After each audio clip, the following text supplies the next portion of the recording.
오늘은 하나님의 일하심 가운데 행하게 하시는 하나님에 대해서 함께 살펴보려고 합니다. 하나님은 일을 행하시는 하나님이시지만 천지 만물을 그저 모양과 장식용으로만 만드시는 것이 아니죠. 천지 모든 것을 만드시고 보시기에 심히 좋았다라고 말씀하셨지만 그 모든 천하 피조 세계, 그것을 미술관이나 박물관처럼 두고두고 바라보시는 대상으로만 만드신 것이 아니다라는 거예요. 우리가 지난 시간에 잠깐 나눴던 것처럼 하나님의 말씀이 명령처럼 느껴지는 것은 그 모든 대상으로 하여금 움직이고 행하도록 하시는 말씀이기 때문에 그래요. 우리로 하여금 행동하도록 하는 말씀이기 때문에 명령으로 느껴진다라는 거예요. 그러나 그것은 하나님이 원하시는 대로 마음대로 시키시는 명령이 아니라 모든 피조물들을 사랑의 마음으로 만드시고 본래의 목적대로 움직이도록 또 행하도록 하시기 위한 하나님의 대화라는 거죠. 하나님은 천지를 창조하셨듯이 홀로 모든 일을 이루실 수 있는 분이시지만 또한 모든 피조물을 통해서 일하시는 분이에요. 피조물 중에 사람만이 움직이는 것이 아니죠. 모든 식물들, 동물들, 창조된 모든 것은 움직여요. 심지어 공기도 움직이죠. 바람으로 움직이잖아요. 모든 피조물을 통해서 하나님은 일하시는 분이시다라는 거예요. 피조물들을 도구처럼 사용하지 않으시고 하나님의 일에 참여하도록 부르시는 분입니다. 하나님은 피조물 중에서도 사람을 통해 일하시며 그것을 유독 기뻐하시는 분이십니다. 또한 동시에 그 사람이 하나님의 일에 참여할 수 있도록 앞서 준비시키시는 하나님이심을 이해하시고 오늘 말씀 함께 나누도록 하겠습니다. 본문의 말씀이죠. 모세가 이스라엘 자손의 온 회중을 모으고 그들에게 말을 합니다. 여호와께서 너희에게 명령하셨는데 그래서 행하게 하신 말씀이 이러이러하다. 출애굽기 35장 이하에서 하나님께서 모세를 통해서 이스라엘 백성들에게 명령하셔서 행하도록 하신 말씀은 성막을 만들라라는 말씀이에요. 그래서 출애굽기 35장은 성막에 대한 이야기들이 계속 나와 있습니다. 성막은 우리가 지난 시간에도 잠깐 언급했지만 하나님께서 이스라엘 백성들과 함께 하시기 위해서 거하실 장소가 성막이죠. 회막이라고도 하고요. 백성들이 장막에 거하는 것처럼, 텐트에 거하는 것처럼 하나님께서도 그와 같은 장막을 만들어 달라라고 요청하신 거예요. 성막을 만들라고 말씀하신 것을 통해서 하나님은 우리로 하여금 어떻게 행하도록 하시는지 함께 살펴보고자 하는 겁니다. 첫 번째로요, 마음 가운데 소원을 두고 우리를 행동하도록 하신다라는 겁니다. 출애굽기 35장 4절로 7절의 말씀인데요. 모세가 이스라엘 자손의 온 회중에게 말하여 이르되 여호와께서 명령하신 일이 이러하니라 이르시기를 너희의 소유 중에서 너희는 여호와께 드릴 것을 택하되 마음에 원하는 자는 누구든지 그것을 가져다가 여호와께 드릴지니 곧 금과 은과 놋과 정색, 자색, 홍색 실, 가는 배실, 염소털, 붉은 물들인 순양의 가죽, 해달의 가죽, 조각모 이 모든 재료들을 말씀하세요. 성막에 필요한 재료들이거든요. 이스라엘 백성들은요, 하나님께서 왜 장막을 만들라고 하시는지 그 이유를 알고 있죠. 장막을 왜 만들어야 하는지, 장막이 자기들 주변에 왜 있어야 하는지를 알고 있어요. 백성들은 지금 광야 한복판에 있죠. 그곳은 황량하고 공허한 곳입니다. 수많은 사람들이 함께하고 있지만 수백만 명이 함께하고 있지만 약 200만 명 정도라고 얘기를 하는데 그들 모두 힘을 합해도 살아가기 힘든 곳이 광야예요. 인간의 영역 밖에 있는 환경이며 그러한 상황입니다. 백성들이 물이 없다고 음식이 없다고 불평하고 원망하는 것은 그들이 어린아이와 같아서가 아니에요. 정말 힘센 장정들이 60만 명이나 있었지만 결코 해결할 수 없는 일이었어요. 물과 음식을 그 광야에서 어떻게 얻을 수 있겠습니까? 그런 상황과 환경 가운데 하나님의 임재라는 것은, 하나님이 함께 계신다라는 것은요, 그 무엇보다도 절실하고 중요한 것이었어요. 하나님이 그들 곁에 함께 계시는 것이 가장 중요한 사안임을 틀림이 없었다라는 거예요. 그래서 이스라엘 백성들은 우리와 같이 장막을 만드시고 그곳에 하나님이 함께 하신다. 얼마나 그게 간절했겠습니까? 어떤 모양의 장막을 만들어야 하는지는 잘 모르지만 일단 필요한 재료에 대해서 하나님은 말씀하시죠. 금, 은, 놋, 각색 실, 염소, 털, 가죽, 조각목. 이후에 7절 이후에 보면요, 필요한 기름, 향품, 보석들 갖가지 재료가 필요했어요. 7절에 보면 헤달의 가죽이라고 되어 있는데 타하쉬라는 히브리어입니다. 구체적으로는 어떤 동물의 가죽을 의미한지는 확실히 알 수 없어요. 헤달이라고 나와 있지만 우리가 가지고 있는 개역 개정판은 헤달의 가죽이라고 번역되어 있는데 다른 번역본은요, 돌고래 가죽, 염소 가죽, 오소리 가죽, 고운 가죽, 질긴 가죽, 좋은 가죽 이렇게 다양한 가죽으로 번역하고 있어요. 성막의 가장 바깥 덮개를 만드는 재료였기 때문에 내구성이 튼튼하고 또 방수성이 뛰어난 것이어야 했기 때문에 이 가죽은 아마도 돌고래 가죽일 것이다. 그리고 해달의 가죽일 것이다. 이렇게 해석을 하고 있는 거죠.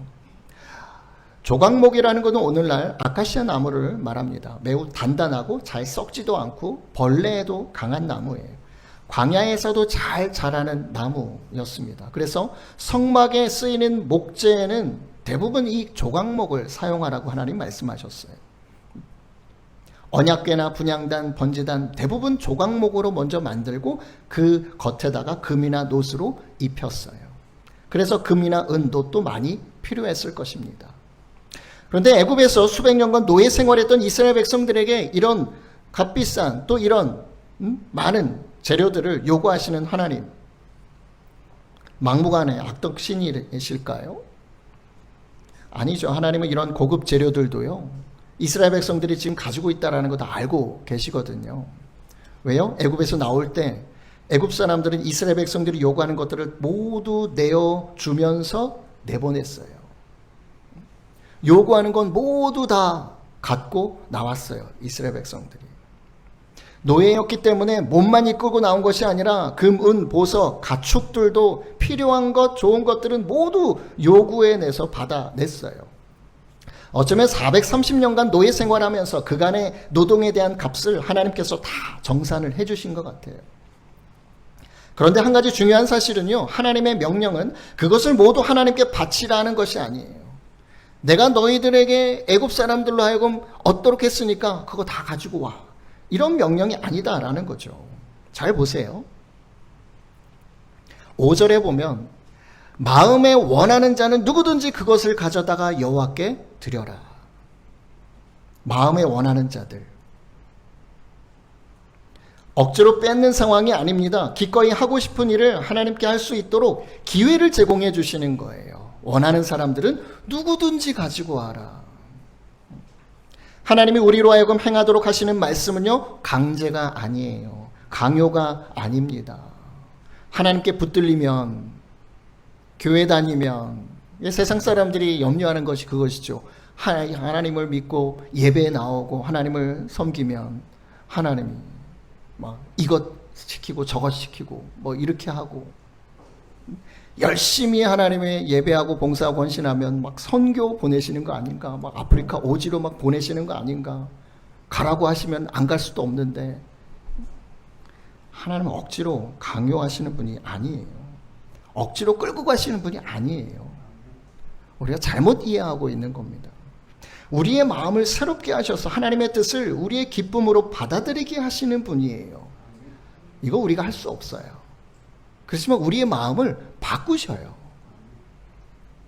자원하는 마음으로 할 수 있도록. 그리고 난 다음에 하나님은 행하도록 하시는 거예요. 모세를 통해서 하나님의 말씀이 마치자마자 사람들은 하나님께 예물을 드리기 시작합니다.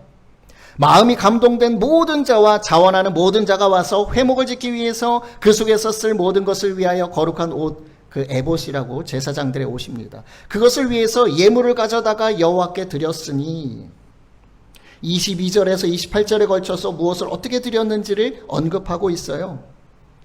곧 마음에 원하는 남녀가 와서 팔찌와 귀걸이와 가락지와 목걸이와 금품을 가져다가 여호와께 드렸다. 금, 은, 모든 예물을 드렸다. 하나님께 드리고 싶어서. 드리고 싶은 마음에 금이든 은이든 할 것 없이 금품을 다 가지고 나왔다라는 거예요. 남자든 여자든. 어떤 여인들은 직접 실을 만들어서 가져왔습니다. 마음이 슬기로운 모든 여인은 순수 실을 빼고 그 뺀 청색, 자색, 홍색 실과 가는 배실을 가져왔다. 물론 자기들이 가지고 있는 것을 가지고 왔겠지만 이 여인들은요, 새로 짜서 그 실을 가져다가 하나님께 드렸다라는 거예요. 슬기로운이라고 표현되어 있는 히브리어의 원어는요, 지혜로운 마음, 기술이 있는 마음이라는 뜻이에요. 실을 뽑고 만드는 재주가 있는 여인들을 의미하는 거예요. 그저 가지고 있는 것만 드린 것이 아니라 하나님께 주신 재능이 있는 사람들은요, 새롭게 실을 뽑고 짜낸 실들을 드리기 위해서 직접 만들어서 가지고 왔다라는 거예요. 그렇게 하고 싶어서, 새 것을 드리고 싶어서.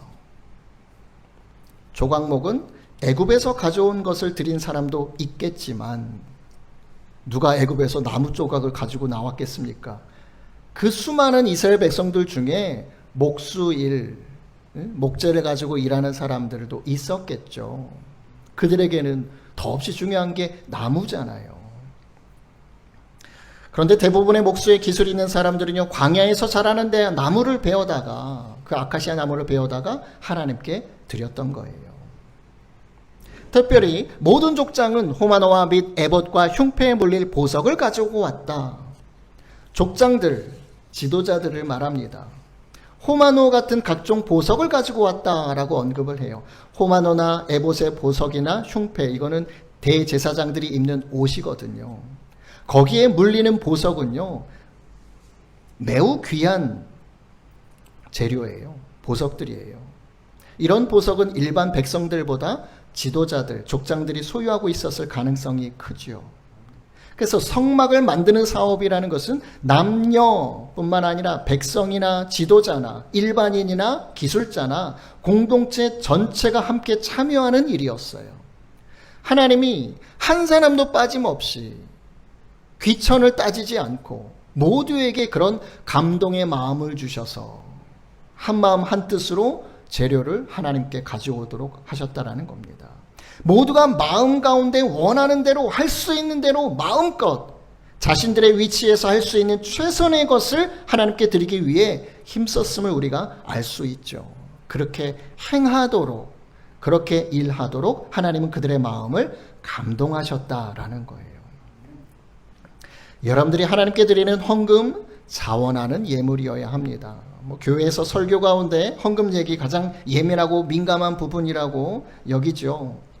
예수님은요, 아예 헌금함 맞은편에 앉아서 사람들이 어떻게 헌금함에 돈을 얼마나 넣느냐 살펴보기도 하셨어요.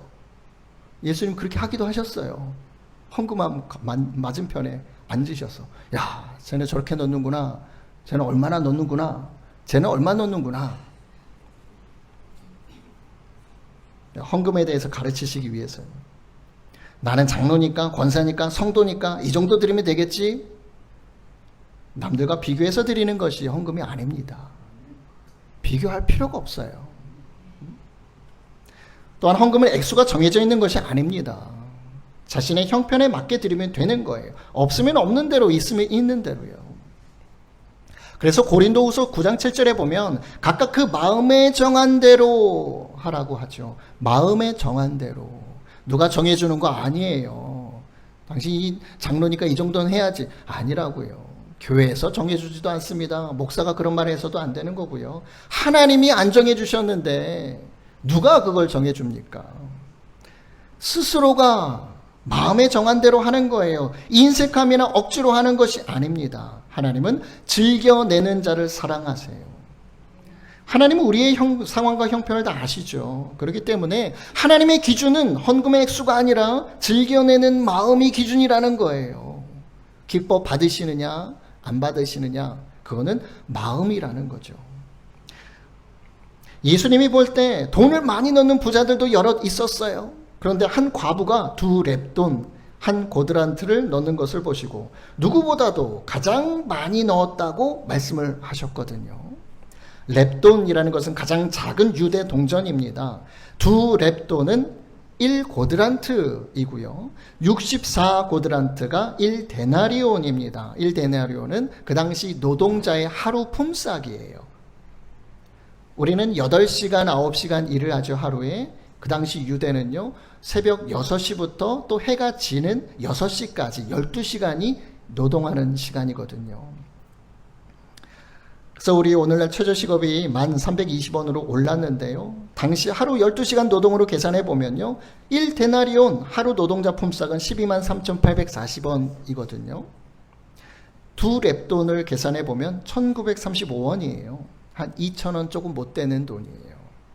예수님은 액수를 칭찬하신 것이 아니에요. 비록 2,000원 정도의 헌금이지만 가난한 중에서 자기의 모든 생활비 전부를 넣었던 그 과부의 헌금을 누구보다도 귀한 예물로 평가하신 거예요.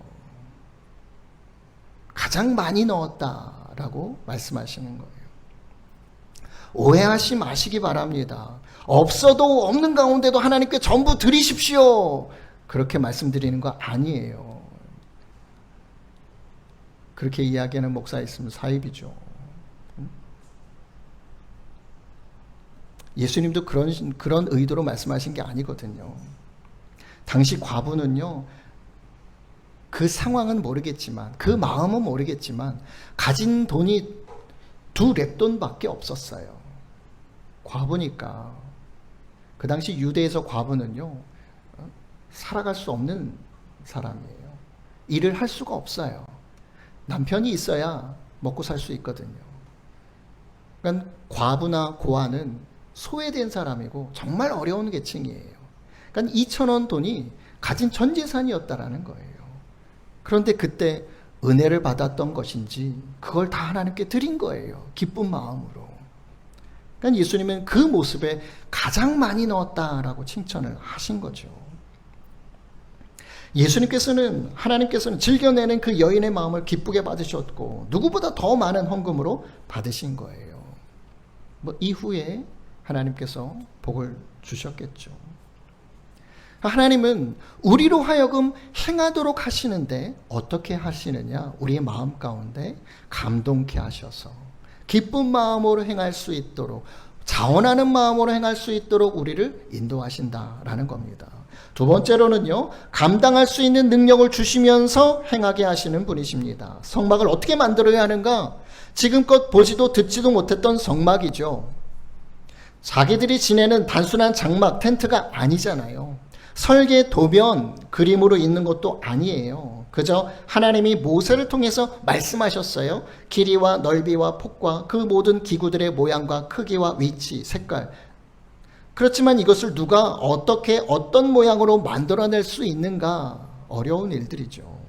하나님이 이것을 감당할 수 있는 사람들을 세우셨습니다.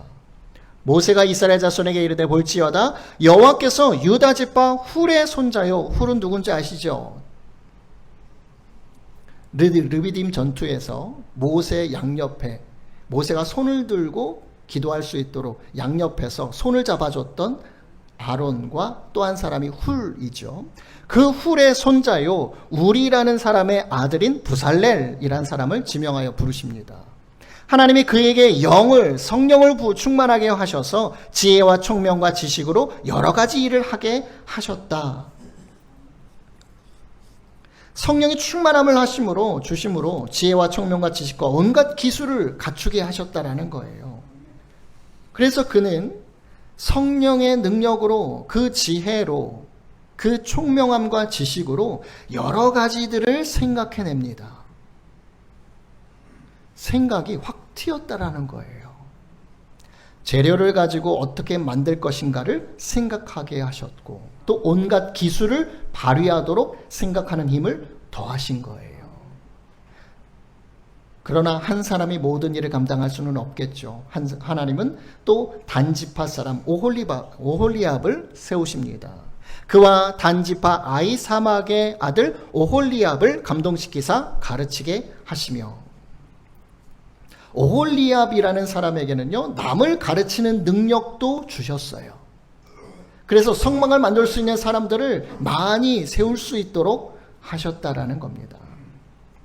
그래서 모세가 부살렐과 오홀리압과 및 마음이 지혜로운 사람 곧 그 마음에 여호와께로부터 지혜를 얻고 와서 그 일을 하려고 마음에 원하는 모든 자를 부르매, 성막을 만드는 사람들도 그 마음 가운데 원하는 사람을 시켰지. 야, 어느 지파에서 누가 나와, 니네들 여기 나와, 몇 명 나와, 이렇게 해서 시킨 것이 아니다라는 거예요.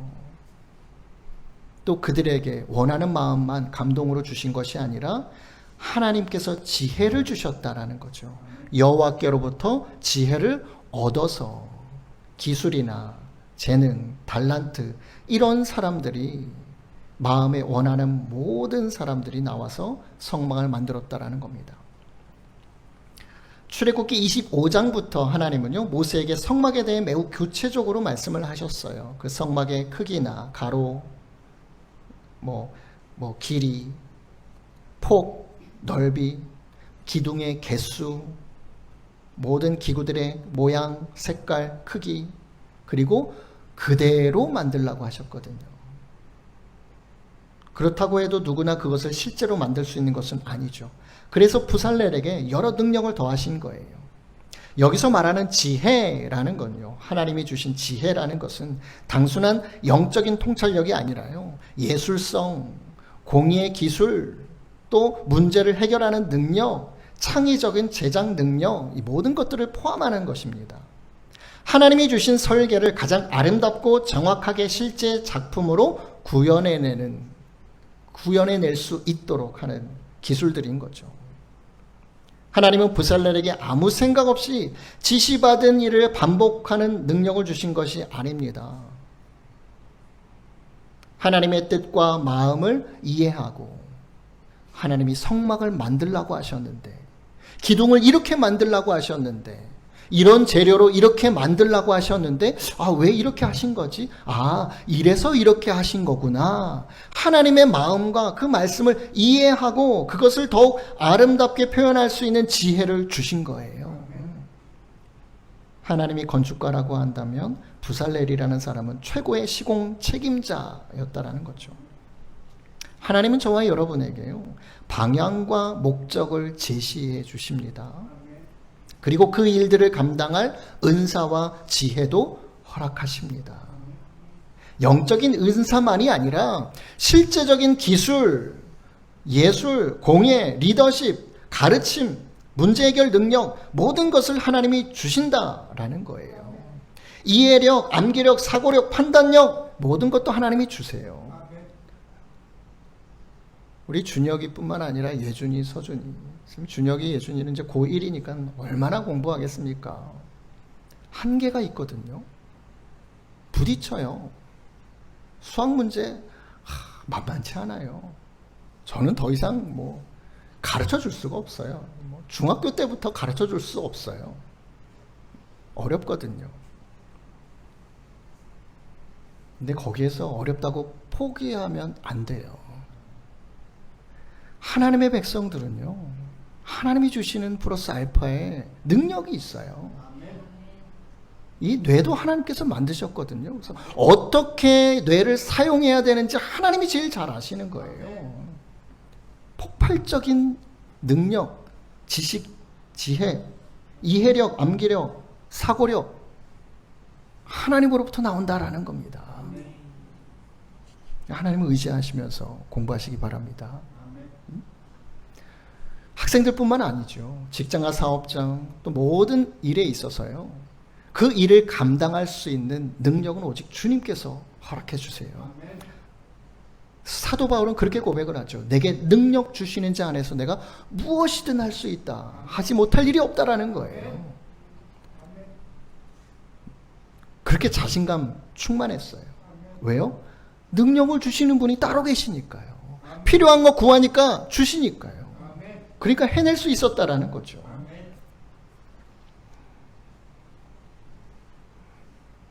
부살렐과 오홀리압, 이들은 성령에 의해 기적적으로 손이 움직여졌던 것이 아니라 자신들의 오랜 숙련 기술 가운데 하나님께 받은 재능과 지혜로 성막을 하나님의 말씀대로 만들어낸 사람들이라는 것입니다. 빌립보서 2장 13절 말씀 우리 함께 읽겠습니다. 시작. 너희 안에서 행하시는 일은 하나님이시니 자기의 기쁘신 뜻을 위하여 너희에게 소원을 두고 행하게 하시나니. 아멘. 하나님은 당신의 기쁘신 뜻을 이루기 위해서 우리를 행하도록 하십니다. 움직이도록 하세요. 그러나 먼저 우리 마음에 소원을 두신다라는 거예요. 우리 마음이 기꺼이 하고 싶도록 만드시는 거예요. 야, 이거 정말 하고 싶다라는 마음. 우리가 마음에 원하는 자가 되도록, 마음이 감동된 자가 되도록, 마음이 슬기로운 자가 되도록 하시고 그리고 행하게 하신다라는 것 기억하시기 바랍니다. 오해하지 마시기 바랍니다. 하나님이 당신이 원하시는 것을 이루기 위해서 우리를 로봇처럼 우리 마음을 조작하셔서 일을 행하도록 하시는 분은 아니에요. 하나님 하고 싶은 일들, 당신의 일들만 하시기 위해서 우리의 마음을 감동하신다? 우리의 마음을 막 바꿔가지고 마음대로 바꾸셔가지고 로봇처럼 그렇게 써먹는 그런 분이 아니시다라는 거예요. 하나님 그런 분이 아닌데 이렇게 마음에 소원을 두고 감동을 주고 행하게 하시는데 세상의 사람들이요, 인간들이 하나님의 이런 일하심의 방법을 가져다가 나쁘게 써먹어요. 사상주입이나 쇠뇌를 시키기도 하고요, 가스라이팅 하기도 하죠. 심리적인 지배.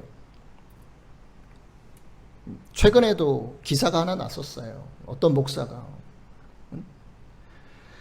말씀으로 그렇게 잘못된 말씀을 가르치고 그래서 성범죄를 일으키고 오늘날도 비일비재하게 일어나는 정말 안타까운 일들인데요. 제가 알기로는 북한에 있는 그런 주체 사상도요, 대부분 다 성경에서 가지고 온 거라는 거죠. 사람을 어떻게 다스릴 것인가, 쇠뇌시켜서 원하는 방향으로만 끌고 갈 것인가.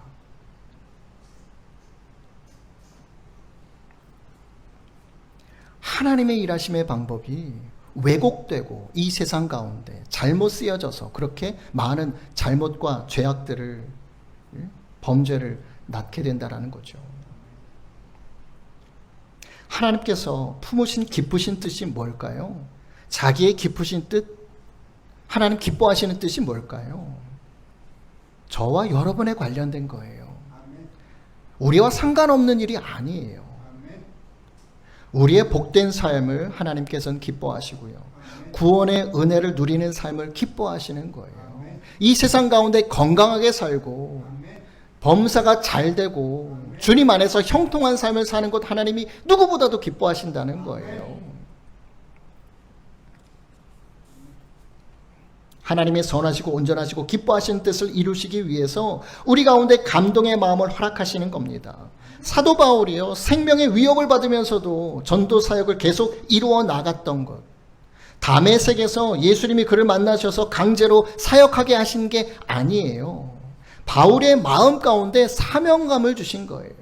그동안 예수님의 이름을 믿는 사람들을 박해하고 잡아다가 죽이고 온갖 나쁜 짓을 다 했거든요. 근데 진짜 예수님이 메시아이심을 깨닫게 하신 거예요. 은혜를 주신 거예요. 그 영혼의 구원을 허락해 주신 거예요. 나 같은 자가, 하나님을 잘 알지 못한 나를 세우셔서 하나님의 도구로 복음을 증거하는 사도로 삼으신다. 그 마음을 감동케 하시고 사명감을 주신 거예요. 유대인들이요, 사도 바울 가는 곳마다 쫓아다니면서 죽이려고 했거든요. 그런데도 죽을 뻔한 고비를 넘기면서도 그 위험한 곳으로 또다시 들어가서 복음을 증거할 수 있었던 것은요, 하나님이 기뻐하시는 그 뜻이 바울에게도 자기 자신에게도 기쁜 뜻이 되었던 거예요. 하나님께서 그토록 말씀하셨던 것이 자기가 그토록 하고 싶은 일이 되었던 거예요.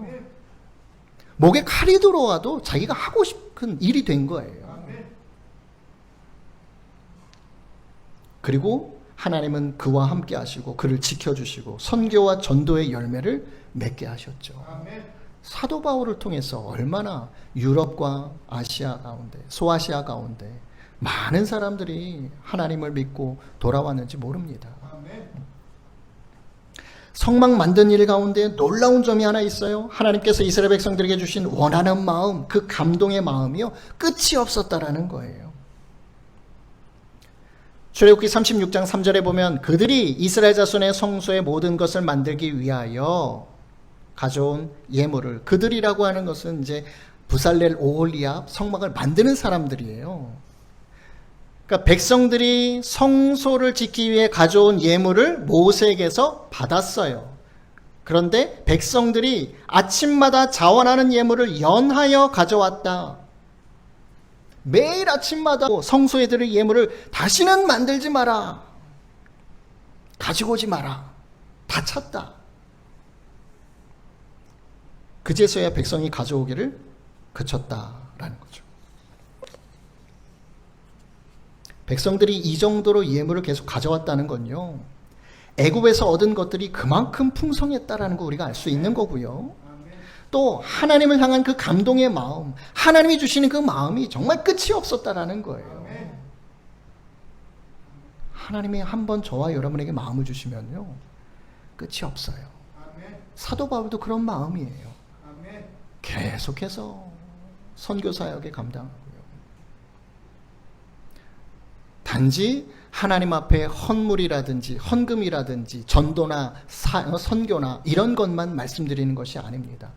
각자 여러분들의 사명은요, 각자의 삶의 자리 가운데 있어요. 가정에서도 여러분들의 사명이 있고, 직장과 사업장 가운데, 이 세상 가운데도 사명이 있습니다. 친구 관계 가운데서도 있을 거고요. 이웃과의 관계 속에서도 여러분들의 사명이 있습니다.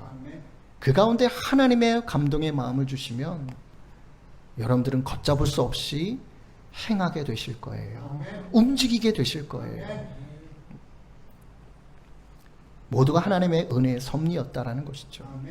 하나님 우리에게 단지 순종하라라고 명령만 하시는 분이 아닙니다. 먼저 순종하고 싶은 마음을 주시는 것이고요, 그 일을 감당할 능력까지 공급하시는 분이십니다. 출애굽기의 성막은요, 하나님이 하늘에서 내려보내신 건축물이 아니에요. 하나님은 이스라엘 백성들의 손을 통해서, 그들의 재능을 통해서, 그들의 자원하는 마음을 통해서 하나님 당신이 거할 처소를 만드신 거예요. 그렇게라도 그들의 마음과도 가깝게 하시고 싶은, 함께 하시고자 하신 하나님의 마음을 꼭 기억하시기 바랍니다. 지혜가 부족하시다면 하나님께 구하세요. 너희 중에 누구든지 지혜가 부족하거든 모든 사람에게 후히 주시고 꾸짖지 아니하시는 하나님께 구하라, 그리하면 주시리라. 우리에게 지혜가 없다고 해서 하나님 우리를 꾸짖지 않으십니다. 부족하고 연약하다고 해서 우리를 책망하시는 분이 아니에요. 부족한 모든 것을요, 후히 주시는 분이에요. 주셨는데 우리가 잘 못 사용하거나 잘못하면 그때는 말씀하시겠죠. 그렇지만 우리에게 없는 것 가지고, 부족한 것 가지고 하나님께서 꾸짖으시는 분이 아니에요. 하나님께 지혜를 구하시기 바랍니다. 필요한 모든 것을 구하시기 바랍니다. 그러면 하나님은 주시는 분이에요. 말씀 마무리할게요. 우리 마음에 하고 싶은 마음을 불어넣어 주시고 용기와 힘을 불어넣어 주시는 분이 바로 하나님이에요. 모든 것을 하나님께서 허락하십니다. 감당할 수 있는 능력을, 필요한 능력을 또한 허락하시는 분이에요. 하나님은 그렇게 우리를 움직이시고 행하게 하시는 분이십니다. 그것 또한 하나님의 일하심이에요. 하나님만 일하시는 분이 아니라 모든 것을 함께 하고 싶어 하세요. 학생들이 공부하는 것도 하나님이 함께 하고 싶어 하세요. 야, 내가 너에게 좀 능력 좀 주고 싶다. 지혜 좀 주고 싶다. 나와 함께 하자. 달라고 해. 옆에서 그렇게 말씀하실 거예요. 직장 다니시는 분, 사업장 가지고 계시는 분, 여러분들의 모든 일과 속에서도 하나님이 함께 하고 싶어 하세요. 그냥 우리의 힘으로 야, 열심히 살아가라. 믿음으로 인내하면서 살아가라. 이 어둡고 힘겨운 세상 가운데 나의 백성이니까 말씀을 믿고 그냥 인내하면서 살아라. 이게 아니에요. 하나님 그때그때 말씀하시고 부족한 것 채워주시고 행할 수 있도록, 일할 수 있도록, 움직일 수 있도록 모든 것을 공급해 주시는 분이십니다. 그래서 우리의 행동은요, 믿음의 행함이고 하나님을 기쁘시게 하는 행함이에요. 여러분 모두 행하게 하신 그 하나님의 손길, 그 마음을 통해서 여러분들의 그 삶의 자리에서 맡겨진 사명을 온전히 이루어 가시기를 예수님의 이름으로 축원드립니다.